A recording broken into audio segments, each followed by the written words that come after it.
अस्सलामु अलैकुम।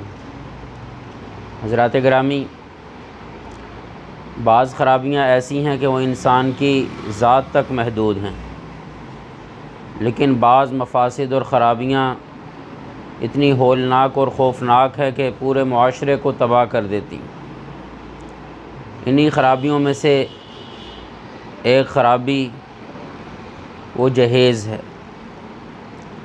और ये जो लानत है ये सिर्फ़ बर-ए-सग़ीर में है। आप गौर फरमाएँ, बर-ए-सग़ीर से बाहर ये लानत है ही नहीं।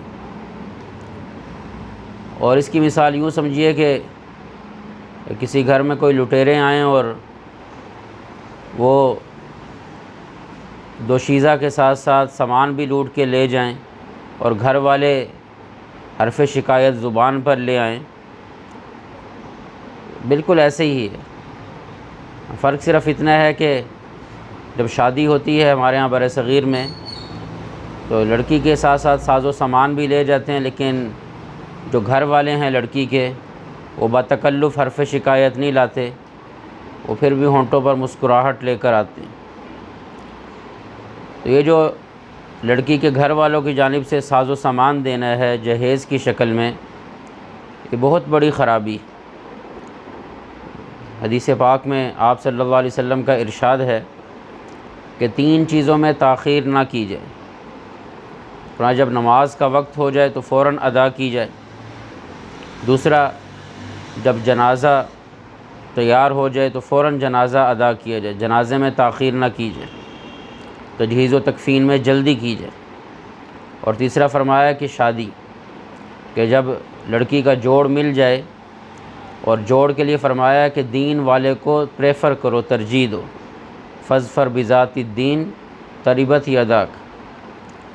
ठीक है, सब चीज़ें देखो, हस्ब व नसब, जमाल, ख़ूबसूरती, ख़ानदान, मईशत, माशरत, सब कुछ देखो, रोज़गार देखो, लेकिन तरजीह दो फरमाया दीन को जी, अखलाक वाले को तरजीह दो।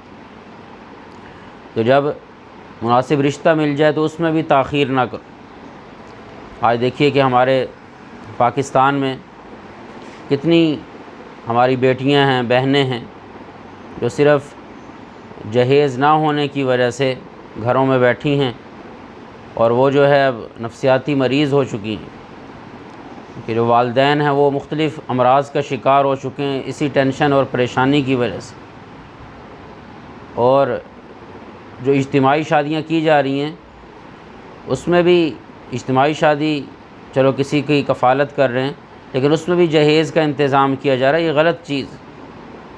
और बाज़ लोग तो जहेज़ के जवाज़ के लिए हज़रत अली और हज़रत फ़ातिमा रज़ियल्लाहु अन्हुमा की शादी को हुज्जत बनाते हैं, दलील बनाते हैं कि आप सल्लल्लाहु अलैहि वसल्लम ने जो है वो मशकीज़ा दिया जी, चटाई दी जी, और बर्तन दिए जी। तो उसकी भी वजाहत ये है कि हज़रत अली से पूछा भी तुम्हारे पास क्या है, तो उनके पास आलाते हर्ब थे, जंगी साजो सामान, ज़ीरा थी और चीज़ें थीं। घर का साजो सामान कोई ना था और वो अपने महबूब सल्लल्लाहु अलैहि वसल्लम के नक्शे कदम पर थे।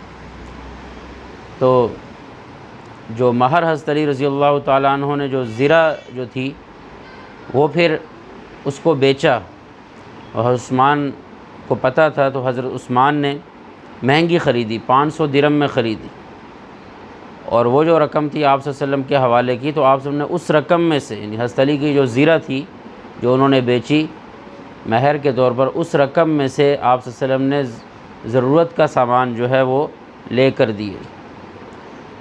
ख़ुद आप सल्लल्लाहु अलैहि वसल्लम की शादी और अज़दवाजी ज़िंदगी है, देख लें किसी अहलिया के यहाँ से जहेज़ आया हो। हज़रत अबू बकर की साहिबज़ादी हज़रत आयशा रज़ियल्लाहु अन्हा से जो निकाह है, देखें हज़रत अबू बकर ने कोई जहेज़ दिया हो। हालांकि ये लोग इन्फ़ाक़ फ़ी सबीलिल्लाह में सबसे आगे, ख़र्च करने में सबसे आगे। तबूक के मौके पर देखें घर का सारा साजो सामान ले, लेकिन चूँकि इस चीज़ से मना फरमाया था इसलिए जहेज़ नहीं है। तो इस लानत को ख़त्म करने की ज़रूरत है, ताकि जो हमारा चाहे गरीब तबका है चाहे अमीर तबका है, जब ये लानत है तो इसके मफासिद बहुत हैं। अमीरों के यहाँ लिस्ट बनती है जी, ये देना, ये देना है, अगला राज़ी हो ना हो और नारज़ामंदी हो तो रिश्ते टूट जाते। और गरीब पर तो सरासर बोझ है, आप गौर फरमाएँ। दुआ है अल्लाह ताला हमारे माशरे को इस लानत से दूर फरमाए और हमें इसकी हकीकत को समझने की तौफ़ीक अता फ़रमाए। आमीन।